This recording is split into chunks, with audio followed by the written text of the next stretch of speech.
et qui soit interactive entre les gens. Alors ça, c'est la lutte entre Esav et Yaakov.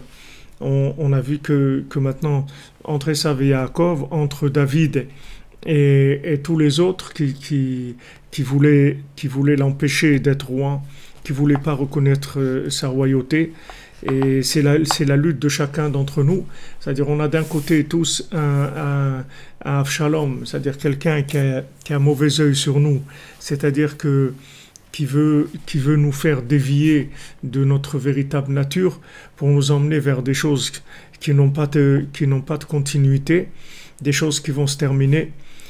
Et la lutte intérieure, c'est qu'on doit croire en soi de manière à mettre en place la royauté qui nous anime à chacune d'entre nous. Puisque chacun et chacune d'entre nous, du moment où on est vivant, qu'est-ce qui vit en nous?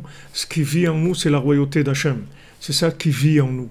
C'est-à-dire la vie qui est en nous, c'est-à-dire ce qui nous fait vivre, c'est la royauté d'Hachem.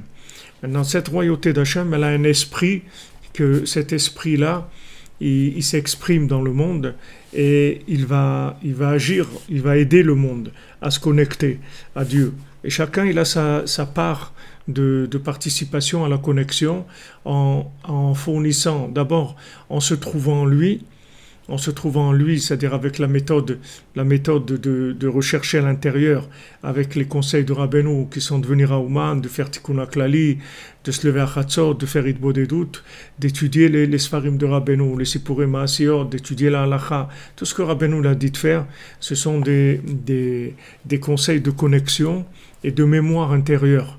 Maintenant, une fois qu'on a trouvé cette mémoire intérieure, à ce moment-là, on va avoir confiance en soi et on va commencer à l'exprimer et à la mettre en place.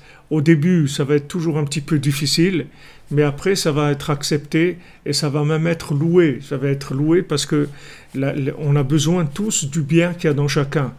Et on n'a pas besoin de gens, des clowns, des gens déguisés, des fantômes. On a besoin des gens vrais, c'est-à-dire qui se trouvent eux-mêmes d'abord, et ensuite qui fassent participer, qui partagent avec le monde ce qu'ils ont trouvé. Ça, c'est le travail de chacun.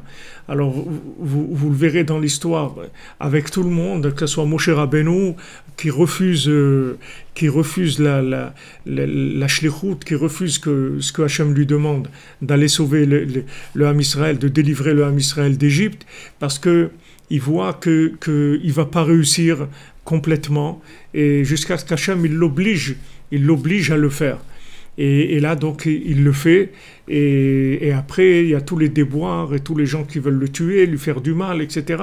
Mais, en fin de compte, il a fait avancer énormément l'histoire du monde, puisqu'il a fait descendre la Torah, il a amené le peuple dans le désert, il a eu un élève comme Yehoshua qui a continué, et qui a fait rentrer le peuple en Eretz Israël.